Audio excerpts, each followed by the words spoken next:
The following is a conversation with John Hawk. John is the director of gym operations at Memphis Rox, a nonprofit rock climbing gym and community center in South Memphis, Tennessee. Founded in 2018, their ethos is rooted in creating a culture of encouragement and empowerment, both on and off the wall, and they accomplish this by never turning anyone away, regardless of their inability to pay. They believe it's not only about money, but manpower, a willingness to give what you can, be it a helping hand or simply an encouraging word. Their members who can pay it forward do so to support access for those who can't. 5 volunteer hours per month equate to a 4-week membership. Memphis Rox is the first nonprofit climbing gym of its size, standing at 32,000 square feet with yoga and meditation space, a fitness area, and system board. The campus also houses Juice Almighty, an in-house cafe, the Soulsville Community Closet, and an educational food garden. In 2020, the documentary Black Ice premiered at the Adventure Film Festival, Real Rock 15. This is how I discovered Memphis Rox. This gym is a living example of hope and love. It's a reminder of the power of community and that when humans work together, amazing progress can be made. Companies supporting their mission include the North Face, Yeti, the Alex Honnold Foundation, Black Diamond, and many others. You're listening to the Co-Movement Gym podcast, where we inspire people to move and live courageously. If you are enjoying this content, please support our sponsors in the description. I thank each and every one of you for being on this journey with us. Now, please enjoy the show. Folks, listen up. I want to take a brief moment and thank our podcast show sponsors, Lombardi Chiropractic, Native Path Supplements, and Redmond Life. Lombardi Chiropractic has been my personal chiropractor for 10 years and has kept my body strong and healthy. Native Path supplements are used by numerous co-movement clients and our coaching team here at the facility. I highly recommend that you try their chocolate collagen peptides. I was made aware of Redmond Life by one of our trainers here at the facility. He recommended I try Relight electrolyte powder. This supplement has dramatically improved my afternoon energy levels and overall hydration. I'd like to thank these 3 companies for providing outstanding service and products that make our society healthier and more resilient. Mention the Co-Movement Gym podcast when you call Lombardi Chiropractic, and not only will they treat you like family, they will provide a nice, enticing discount to all listeners. And use code COMO15, that's C-O-M-O 15, at checkout when shopping at nativepath.com or redmond.life and receive 15% off all your orders. Your support to our show sponsors assists in us paying for expenses and continuing to provide content we hope you all enjoy. Okay, John and Jarmond, welcome to the Co-Movement Gym podcast. How you guys doing? Feeling great. Thanks for having us. Yeah. Nice, dude. Appreciate it. Yeah, well, thank you for taking the time to jump on. You've been a huge inspiration to myself, my wife, and some other people here with our community at the gym through the years. And I wanted to get you guys on a call and dive into all the good stuff that you're doing. So I'm really curious, how did the idea of Memphis Rox come about? Well, our founder, his family has ties to Memphis through the founding of St. Jude Children's Research Hospital. And he was a climber, and he was teaching classes at University of Memphis and Lemoyne College. And he just saw a need for some form of recreation in South Memphis, Soulsville area. It's a historically underserved community, and just needed to figure out a different way to engage the community and build relationships, and decided to do it through climbing. Mm-hmm. What year was that? We opened in March 2018. So Well, we're have you hitting our 5-year anniversary this month. Have both of you been with the company from the start? I wasn't there from the start. I came in kind of like the ending of the first year. And Hmm. John was, he's the OG of the place, man. He was here when Memphis Rox was probably just sticks and stones getting put together. Yeah, I came in during the construction phase of the project. Wow, that's yeah. So both of you, man, you've rode this wave really since the beginning. That's awesome. How long did the gym take to build out from start to finish? Because that's quite a project. You've got what, 32,000 square feet. It's quite a facility. Yeah, How it's long did actually that bigger take? than that. I think it's actually 36,000, but we don't need to measure. We don't need to measure our stuff on interviews. But I don't know. It took from idea to opening. I guess it was about a year and a half. Mm-hmm. Mm-hmm. Okay, so who did you guys use for wall for your rock wall build out It was for the Waltopia. actual? Oh, it was Walltopia. Okay, Yeah. yeah, I'm familiar with them. Very cool. So, like your gym, I'm curious, how does your gym foster hope and encourage belonging for community members? Because I'm assuming that a lot of people come in without rock climbing experience, and that can be an intimidating thing for a lot of people. So, how do you guys foster hope and encourage belonging with them? Uh, I feel like in Rocks, man, we bring it back to the original days when, you can be a new climber and you have climbers that were vets 10 year, 20 years to come up and spot and watch and engage. That's what makes our place so different. It's not a quiet climbing gym that you'll usually go to where it's all about grades and, it's not more family oriented. You have the staff coming out helping. Some of our staffs have been climbing for 10, 20 plus years, coming out help. You have some customers who's just everyday customers that come and spot someone who's a new climber and say, you know what, let me watch him and give him or her some beta. And if they accept it, then hey, if they don't, then I let them do it by themselves. So I just feel like that's the beauty of this place. Hmm. So this staff really driving this facility, did a lot of them have climbing experience, like when they joined? No, when we first opened, we hired. I want to say it was like 55 people, Mhm. and it was only myself and our head route setter that had ever actually worked in a climbing gym before. And there were a couple other folks who had done some climbing, who grew up somewhere else and had moved to Memphis for work, and 'cause there was no climbing gym before we opened here. Mhm. So it was, it's creating a whole new generation of climbers for Memphis, but that's what climbing's about, right? Like mentorship and teaching. Oh Um, yeah, for sure, for sure. Yeah, our gym here, we a few of our trainers are big into climbing. I climb myself, and it's interesting. So you brought on all those staff members, and they didn't have climbing experience. So what did the onboarding process look like? I'm assuming that they started climbing and taking an interest to it. Was that quite an ordeal, or was it quite a slow organic process and you're giving them other tasks within the facility and whatnot? I would say in the beginning it was an ordeal, right? Like, Mhm. so what we did, we took a couple of weeks and all the folks, we would bring them in like small groups and we just climbed together. We taught them how to belay, and we just spent a few hours climbing. And then after that is when we started doing like desk training and how to use the computer system and everything. But we wanted it to just kind of be organic. Hmm. Hmm.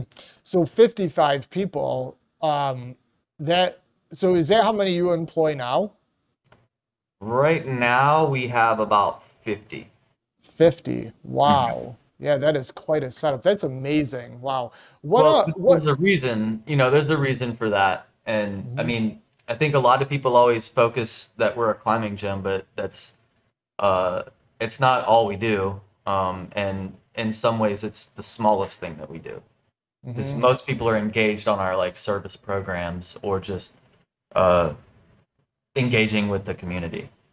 Yeah, that's so funny, John, that you mentioned that. That was where I sort of wanted to go next was, I was on your website a lot, and you guys are diving into you're a community center.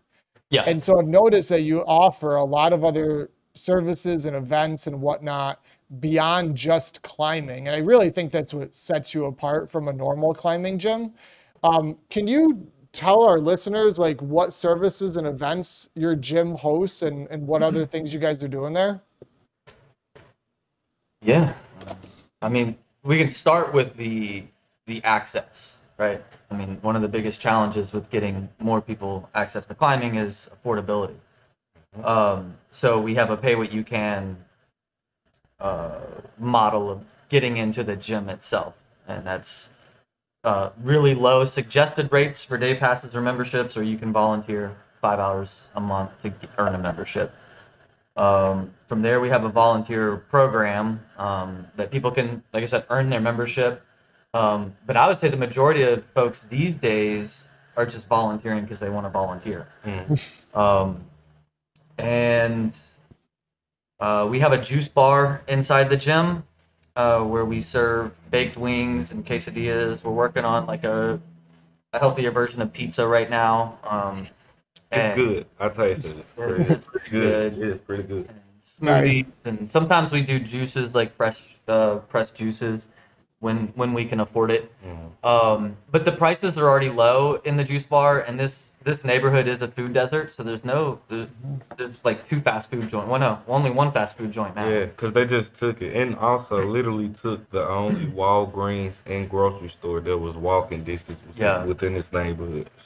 So from the juice bar, we have, like I said, there are lower prices on the items themselves. We do have a pay it forward model in there as well, where somebody can, buy meals for somebody else. And then we have a free lunch program that it fluctuates. Some days we give out 30 free lunches, and some days it's 150. It's just based on the need for the day. And like Jarmond said, there's the Walgreens closed down, the grocery store closed down. So we have what we call the community closet, and it's only open on Tuesdays right now. Like as we can get our hands on more product and more donations for just to help payroll, we would like to open it up every day of the week, but people can come and get toilet paper, paper towels, laundry detergent, dish soap, all of these items that are just essential for, it's typically wholesale cost or less. And on top of that, you get 2 of your most expensive items for free. Wow. We also have the PPP, not the loans, but the Period Power Program is for young women who can't afford menstrual products. We're actually giving away bundles of them for free. All they have to do is sign up. They'll be eligible to receive them. So we're the largest distributor of menstrual products in the county,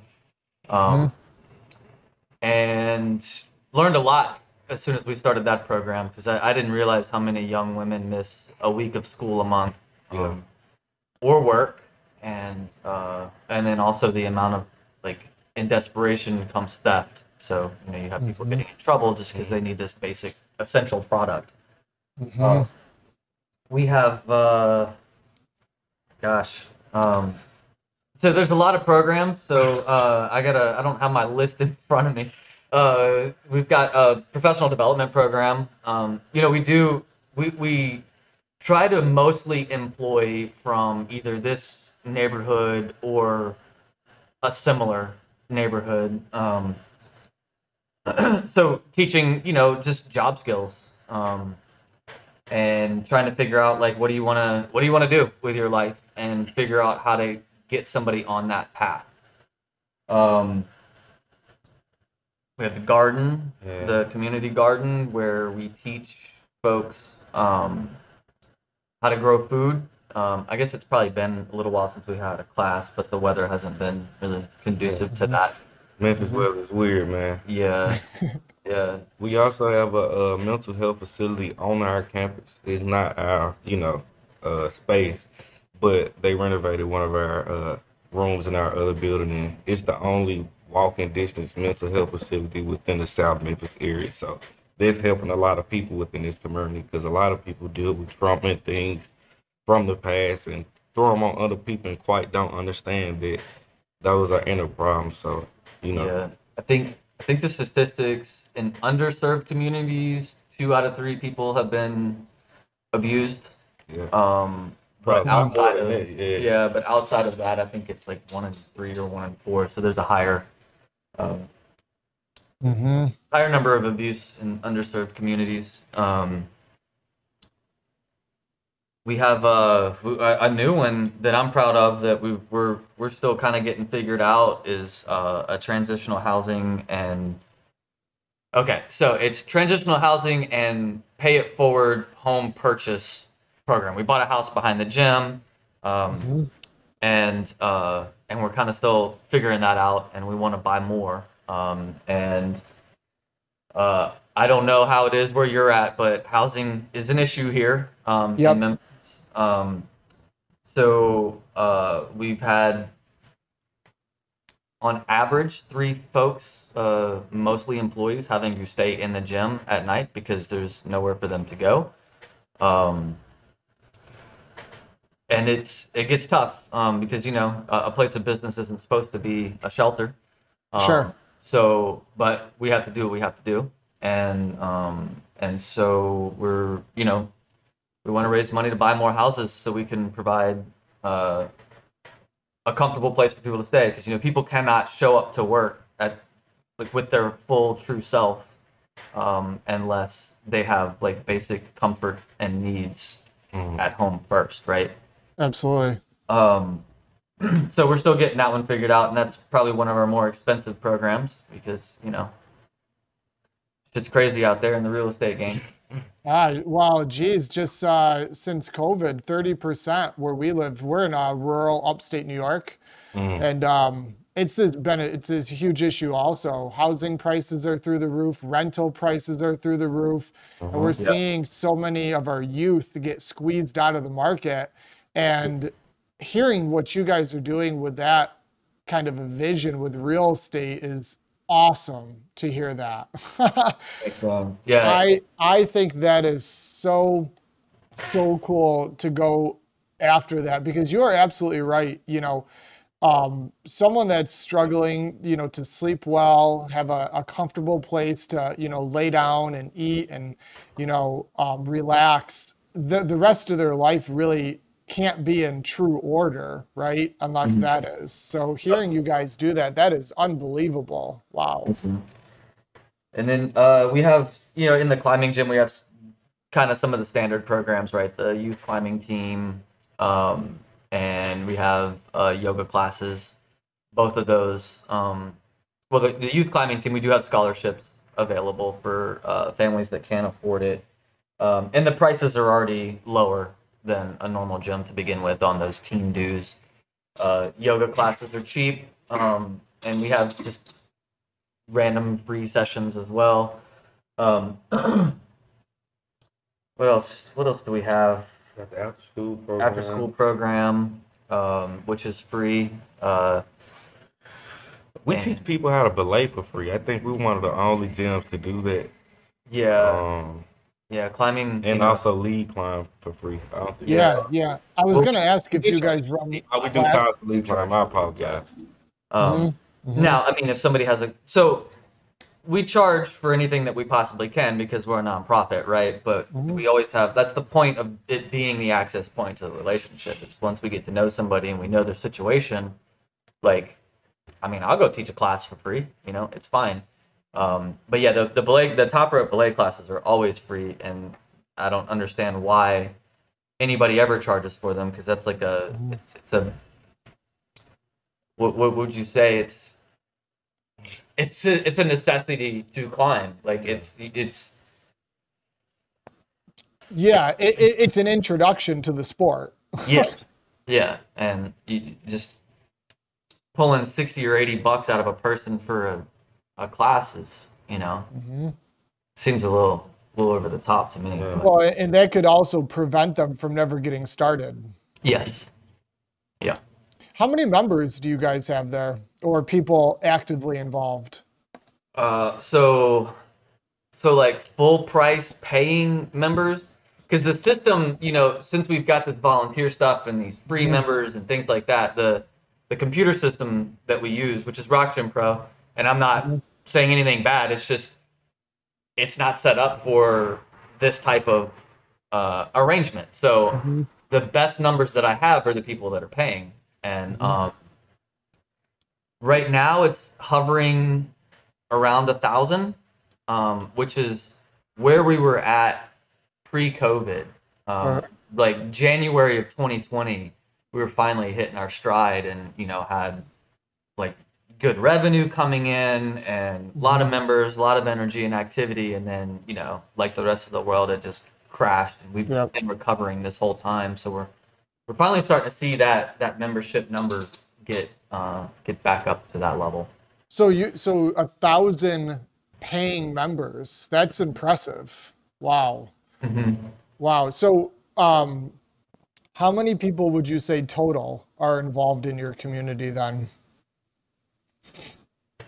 Oh, I don't know. That's a leap. I can tell you that we've had maybe 100,000 people come to the gym since we've opened. Wow. That's based on the last time I looked at like the amount of waivers, of new waivers that have come to the facility. Is your facility, like, I know I'm familiar with, nonprofit models and whatnot, and also for-profit businesses. Are you self-sustaining, or are you relying primarily on outside donors, or is it 50-50? Like, where are you in regards to that business aspect? I'm really curious. So it fluctuates. I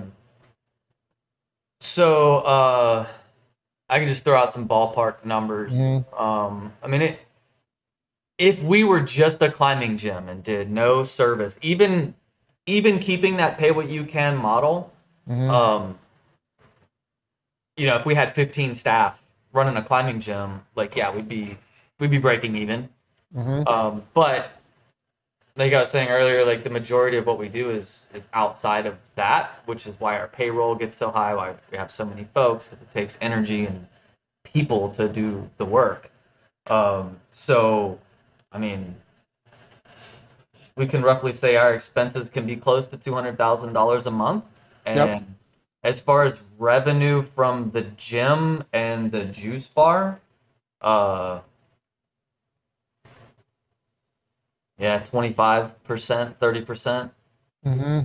So the rest we rely on donations. And that gets tricky. We have a sustaining donor campaign, right? And that brings in about $20,000 a month right now. And we're making a big push to increase that, because that's what we need. We need to get that up to about $100,000 a month. Because we do apply for grants, and there's foundations that we go after. But we've really got to focus on the thousands of climbers out there. Give $5 a month. We get a couple thousand more of those doing $5 a month. Cool. We're gonna be able to like maintain what we do. People to see us as like their little brothers, because we are in Memphis, man. Memphis has many other nonprofits who's been here for 20, 30 years. St. Jude, Boys and Girls Club. I can almost name 10 others. So we're a junior company still. 5 years is fairly new to a lot of these big nonprofits. And working in nonprofit, also learning, I would think like other nonprofits want to help because it's for the community, but it's like, this is a ball game for those guys too, so. Competing for the same funds. It's hard. Tricky. Yeah, and I think a key to that success, hitting, that 100K would be getting your message out like the movie did, the documentary, this podcast and whatnot, to people outside the area, right? Well, the thing is the majority of our donor base is outside. Okay. This. Yeah. Mm-hmm.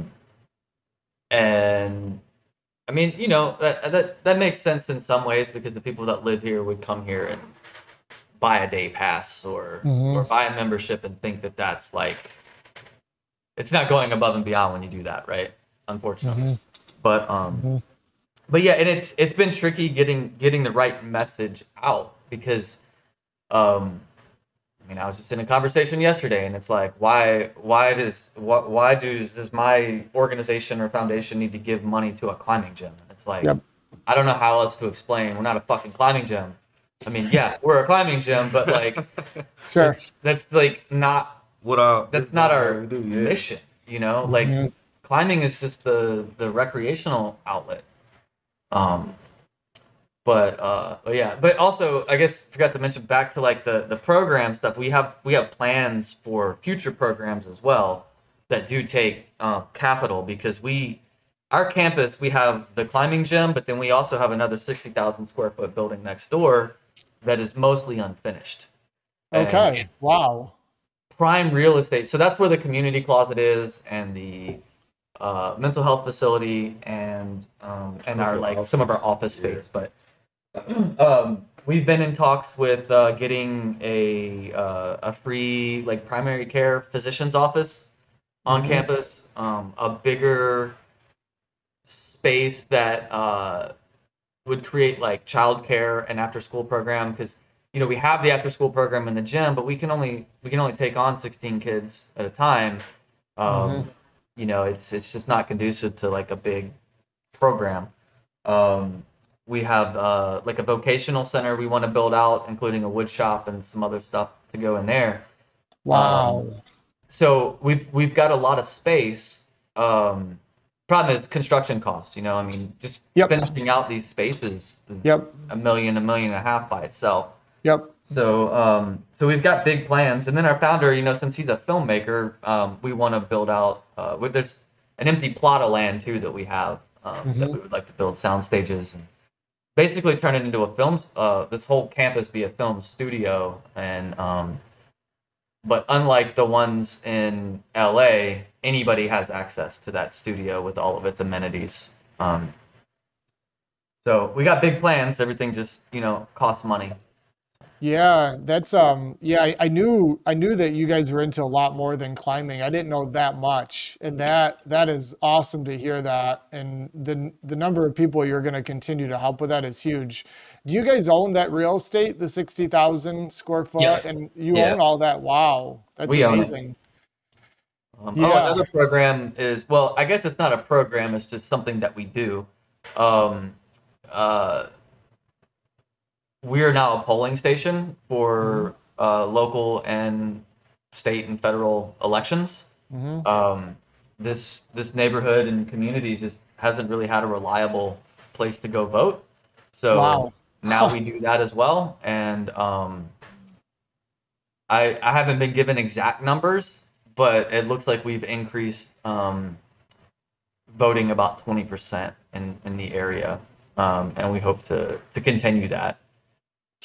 We also we make it an experience too. We like prepare smoothies and coffee and wraps and snacks and like, you know, get excited about voting. Yeah. Well, you know. I was just saying, like, I'm getting excited here, like visiting you guys. Like I've driven to Tennessee before. It's, you know, it's a nice little day drive.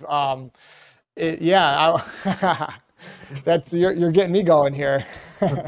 Yeah, I mean, we really just try to do whatever we can. You know, I'll say it again. That the climbing gym is the access point to the relationship, right? Sure. That's huge. And from there, we just figure out, okay, hey man, I've seen you coming into the gym the past week. Like, what's your name? What do you do? What do you want? Like, what are you up to? I guess the fitness area upstairs, we have a pretty large fitness area as well. And I think that's he's trying to be swole in the camera, but I don't know. I see it.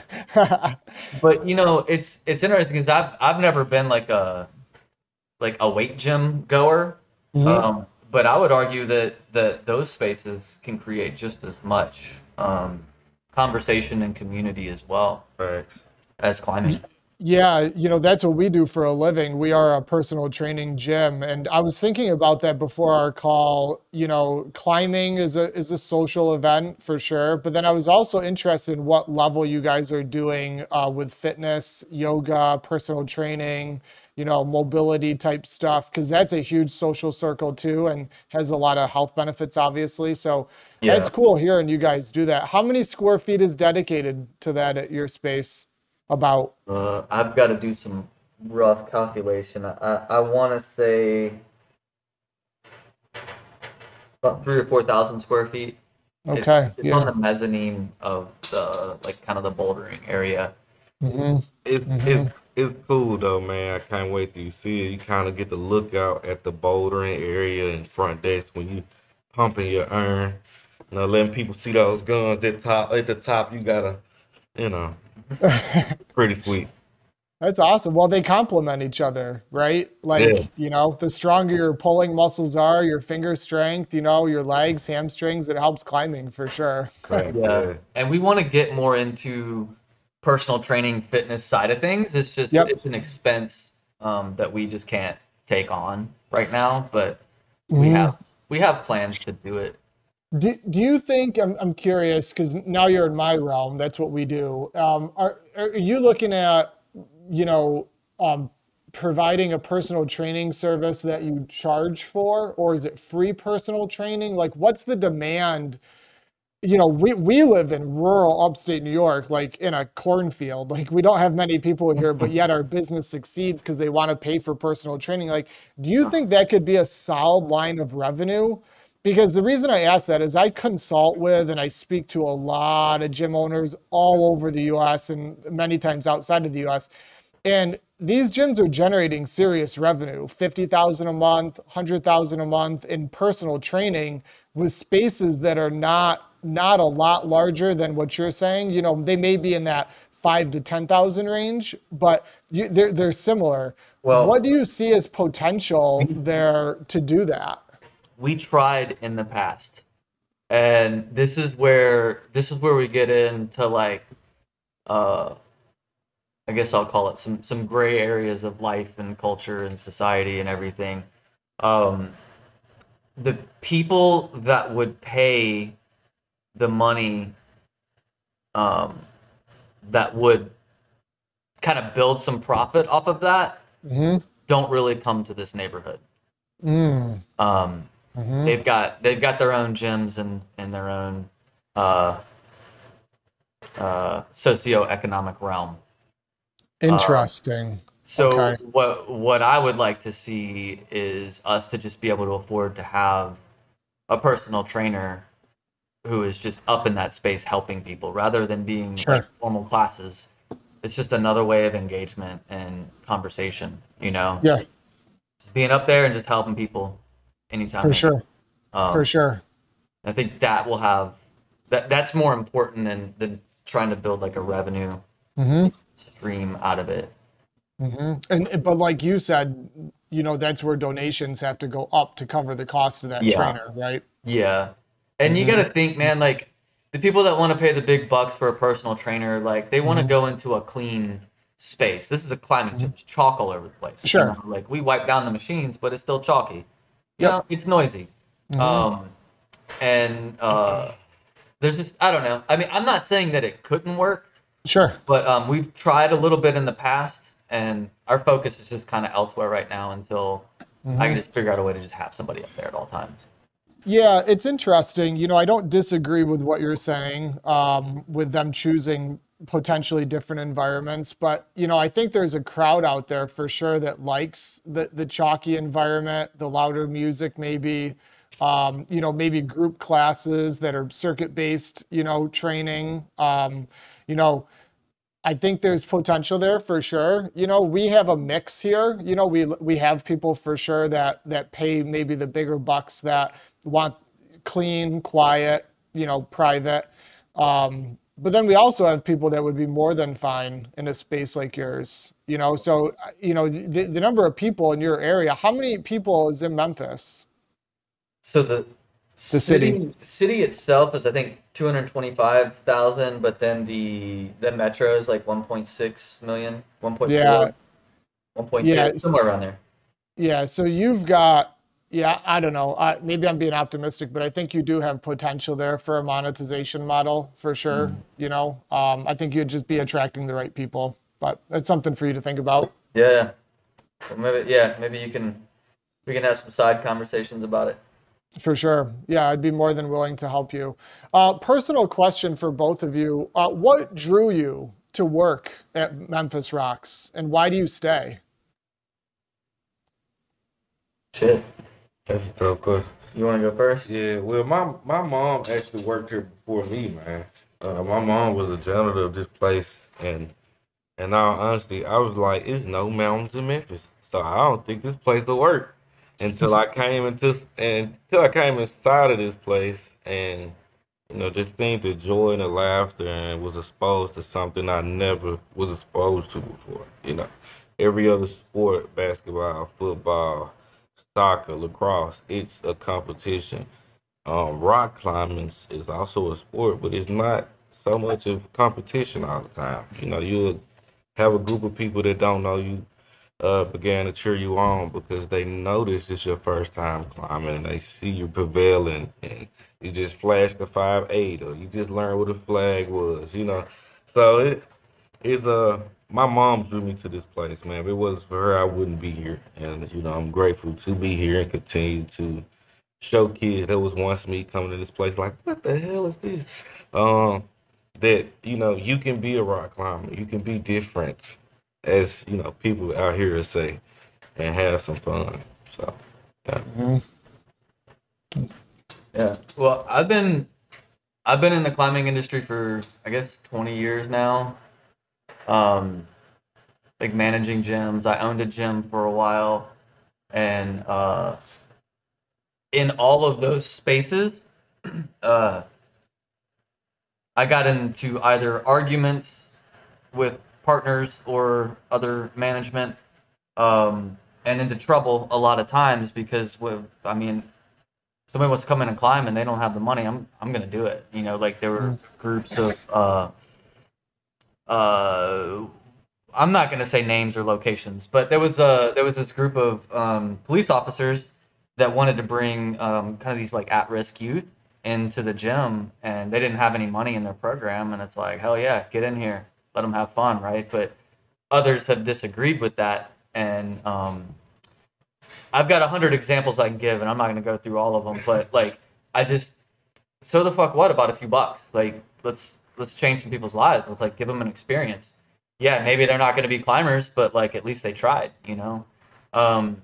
So when I found out like the mission and idea behind this gym, I was like, man, I gotta go be a part of that, and I just kind of dropped everything and came to Memphis. Mm-hmm.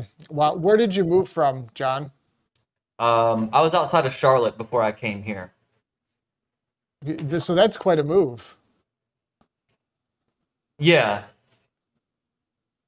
Yeah, that's a big commitment. That's amazing. Wow. Yeah, I understand that. That resonates big time. It's the climbing membership, where we're about an hour from a rock climbing gym. I think it's like $150 to $200 a month. And it's an all-inclusive space, similar to yours. And that's not affordable for a lot of people. Yeah. And I can only imagine the number of people that would like to be a part of that for either a discounted rate or a free rate, if that was possible. And yeah, I give you a lot of credit for that. What's over the last, let's say since opening, because both of you have been with the company for nearly that long, what's been the biggest hurdle to overcome? And then on top of that, was there anything that was a complete waste of time and failed? I'm curious because I'm an entrepreneur, a business owner. A lot of things fail. I'm curious to hear your opinion on that. Man, just getting kids from inside of the community that have never heard of climbing, that called it a white sport because they never seen anyone like themselves climb before. Getting them inside of the gym was tough as hell, man.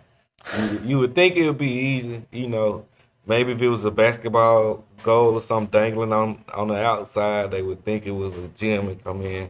But that has been one of the toughest things. But as they come in, they bring more friends and they say, "Oh, well, this was, pretty fun." But Yeah, I think keeping them engaged long term has been a challenge. Yeah. And I mean, we can go dark with this too. Like we've lost kids.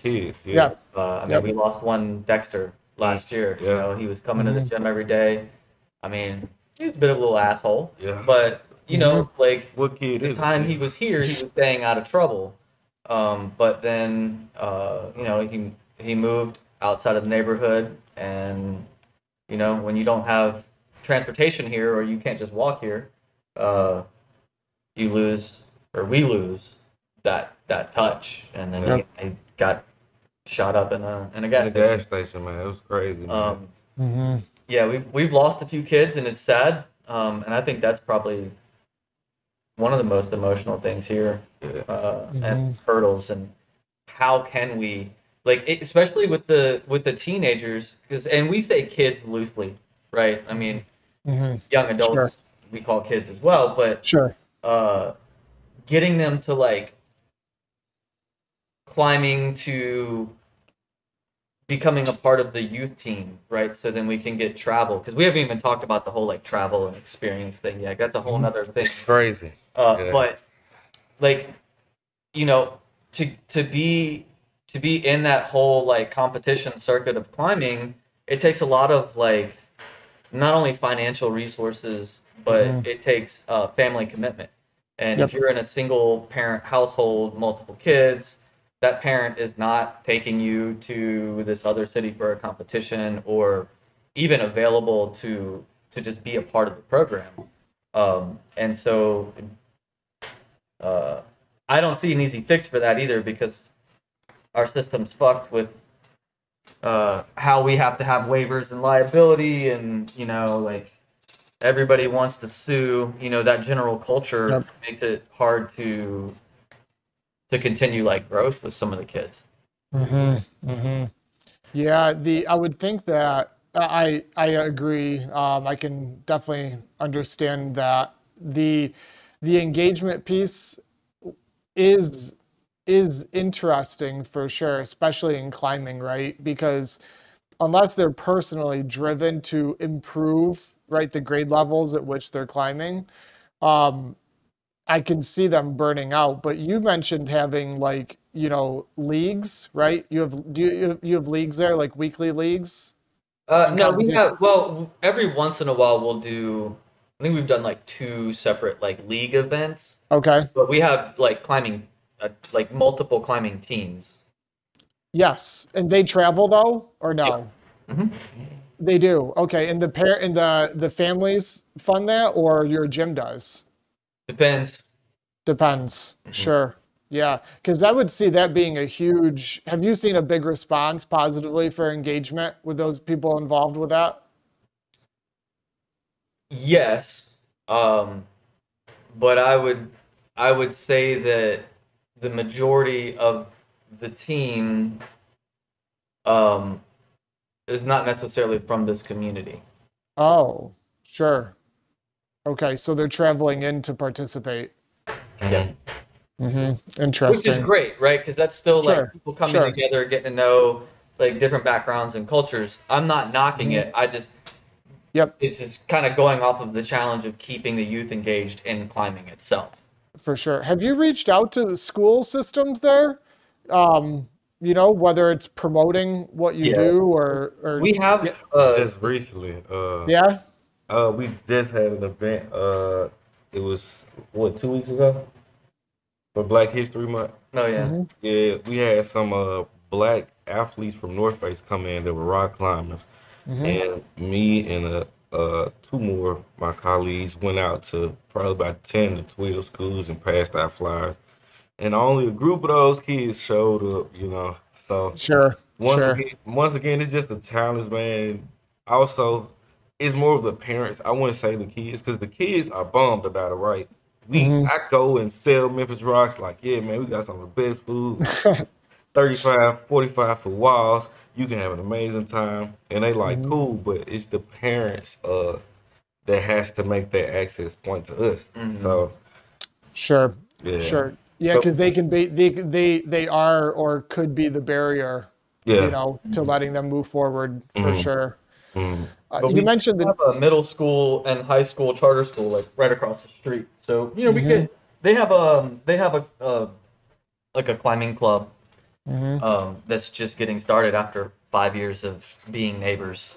Um, Yep. but schools are also very hesitant on liability as well. Hmm. So, Hmm. Yeah, yeah, I understand. Yeah, our gym's similar. It's not quite as high risk as a climbing wall, but I understand the insurance component and risk for sure. But yeah, it's that's something that you and I we'll always be working through the risk yeah. management. What you mentioned the North Face. I'm curious, what kind of role do your partners play with Memphis Rocks? Like on your website, you've got some awesome partners, like obviously super big companies, successful, amazing things that they do. How do they help you? How are they involved? Like, what's that look like for people engaging with you guys? Well, uh, they provide product and monetary assistance. Um, the big three are North Face, Black Diamond, and Yeti. Hmm. Those are the first, the three first companies um, that transitioned from I can't give you money, I can give you gear, to like, oh shit, that's not really helping you just to give you some stuff. Like, Sure. let's give you some money. So I mean, like, big kudos to them. Yeah.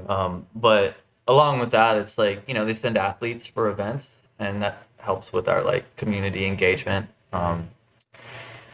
And just helping like spread who we are and what we do Hmm. on their platforms when they can, Hmm. and sponsoring events. And Hmm. I don't know, we've like made some like really beautiful friendships with those folks. Yeah. How did you penetrate those companies? Like, how did you get them to be interested in what you're doing? First off, like you said, from an equipment, gear perspective, but then, now it's, monetized at some level. Like, these are big companies. I'm sure they've got a lot of people reaching out for things. How did you get in? Well, when we were first opening, there was a bit of buzz on like social media about like this like gym that's like got this different plan. Hmm. And the first step was the North Face wanted us to be a part of their global climbing day, and Hmm. so back in 20 it was August 2018. Um, and for global climbing day, they send athletes to gyms to like represent them.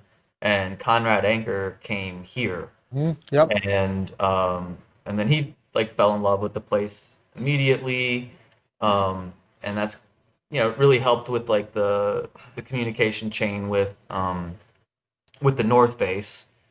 And then Black Diamond was that relationship started when we went out to one of the Climbing Wall Association conventions. Hmm. Just talking to vendors and just being like, "Yo, we like this is what we do. We need help." Um, and it took 3 years and COVID to really build those relationships, to get them a lot stronger. And it was just a lot of phone calls and checking in with folks and being like, yo, come to town and hang out. And I think every time somebody from one of those brands, whether it's, somebody in like the admin side or it's an athlete, they come and they like fall in love with the people here Hmm. and go back and tell stories and say, hey, we need to do shit with them. Yeah, man. Also, we're known for like having some of the best times with just climbers, man. JJ, we having a good time. Yeah, Yeah. we've been doing Little some pun. I think we have a reputation around the country a little bit for when we show up, or when people come into town, they gotta like, they gotta. I'm not from Memphis, but I would still argue that I can party like a Memphian. Yeah, I doubt it, man. He got some Memphis in his blood, Well, when I visit, you can show me that good time. My wife Yeah. and I will come down and we'll have a blast. Most definitely. Because it's real, right? Like, if you think of climbers 20 years ago and beyond, I mean, yeah, we drink, we smoke, we cuss. It's like we talk conspiracy. Yeah, I'll get in on that too. So, I think people like coming and hanging out with some like reality. Yeah. Sure. Little dirt and spit, Yeah, we call ourselves the dirty gutter punks. Find the dirtiest bar in East City and just, make it beautiful. Well, that's what was so awesome with the documentary Black Ice was like just how much fun you had, and it was just a laid back, awesome. It made me laugh. We've watched it a few different times, my wife and I, and my kid loves that. It was a really cool film, really cool. You could see the happiness and joy with you guys. Yeah, well, there's our website. That's the only one that you have to like pay for because we don't own that film. But if you go to our website, there's multiple films on there that are free. Yep. That you should check out. And old Jarmond here is a star of 2 of them. Yeah, man. I did a film with Alex Honnold. That's pretty cool, man. So. Yeah, I saw the whole list on there, and I want to get to those. I know a few of our members have seen more of your films in addition to Black Ice, and they've said amazing things.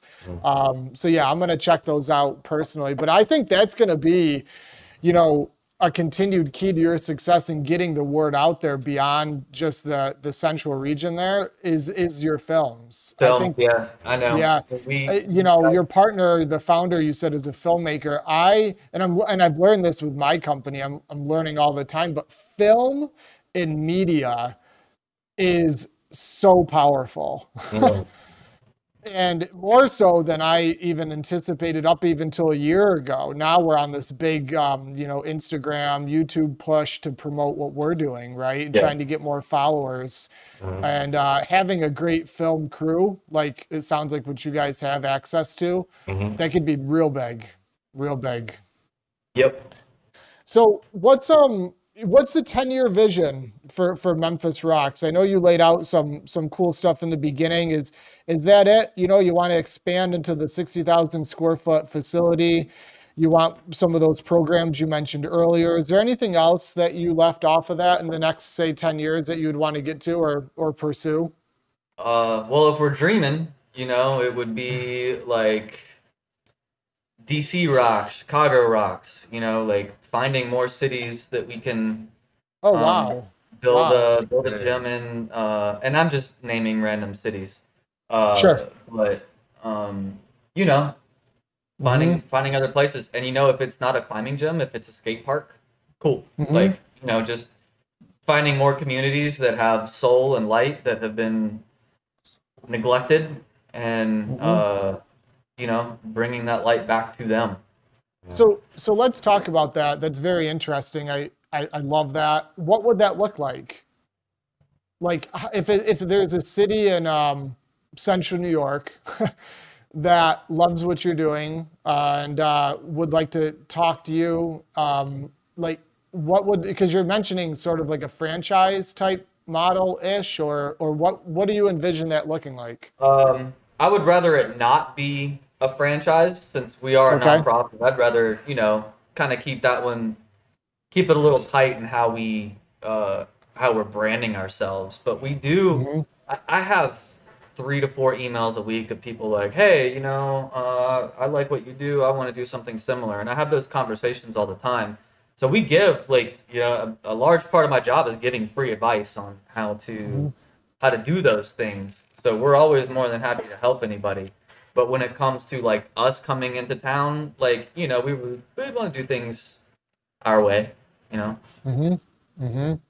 So you wouldn't be looking to necessarily put your brand on it, but you would want to be coming in almost as a consultant, right? Yeah, I mean, I wouldn't say no. There's always a conversation, but to put our brand on it, we would need to make sure we have many conversations.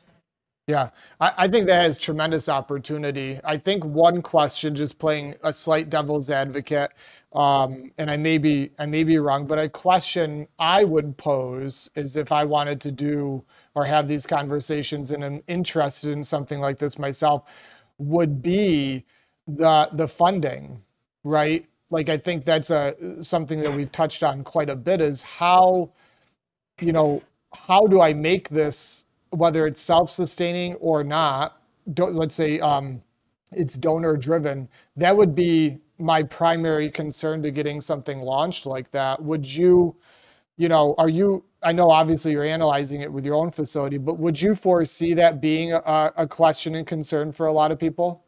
It's the first thing that comes up is, Okay. well, how do you afford? So, and I urge people not to go full nonprofit. Sure. Yep. Build your gym for profit, and then you have like a charitable arm that you create, and that's your outreach side and your sliding scale, or pay what you can, or however you want to get people in the door. I urge people to do that. Yeah, John, I agree with you on that. I don't think it's a right or wrong answer, but you and I see eye to eye with that.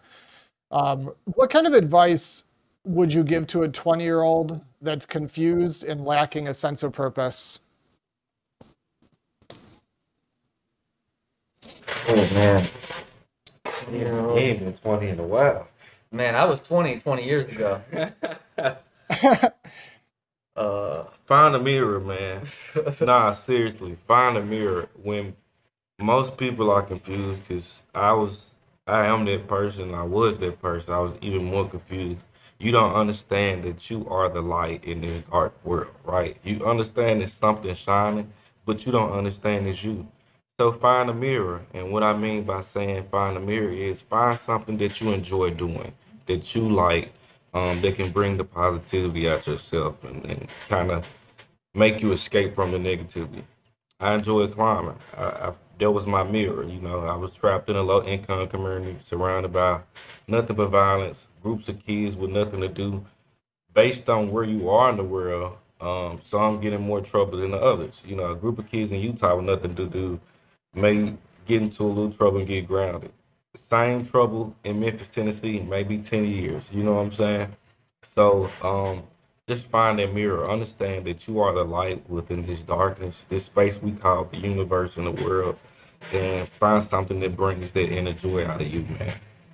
That's what I would say to that guy or lady. That's powerful advice. John, do you have anything? I hate having to follow up this asshole, but so I mean, we have those conversations all the time with the folks coming in here, and I think it's somewhat different with each person because everybody has a different experience. But I think overall, it's just like relating it to climbing is like everybody has challenges, which is like the route, right? Like there's a challenge, and there's multiple ways to get through that challenge, and creating a community or a team behind you, you can always help support each other to get through that, challenge, and that's why we're here. Yeah, the sense of belonging, that's knowing that you're loved and that you're pursuing an interest of yours that gets you out of bed in the morning, and that you're surrounded with people that have that similar interest, and you're cultivating that in a beautiful way. And I can't wait to see that. It maybe this summer. Well, now you partying, man. So, all right, we're about an hour in. I want to respect your time. If there's someone listening that's inspired to donate, become a part of your community, or simply learn more, how can they go about doing that? Just go to memphisrox.org and hit donate now. All right. And yeah, I can't like say it enough. Like It's not about people giving money to a climbing gym so people can climb for free. That's not it. It's about supporting the staff and salaries so we can continue to expand or at least maintain our community service and assistance that we provide around the city. That's awesome. John and Jarmond, thank you for the time today. I'm going to link everything in the show notes and promote this as much as we can. And I know that we will be in touch in the future. So thank you. Oh, thank you, Josh. man. Really appreciate it, man.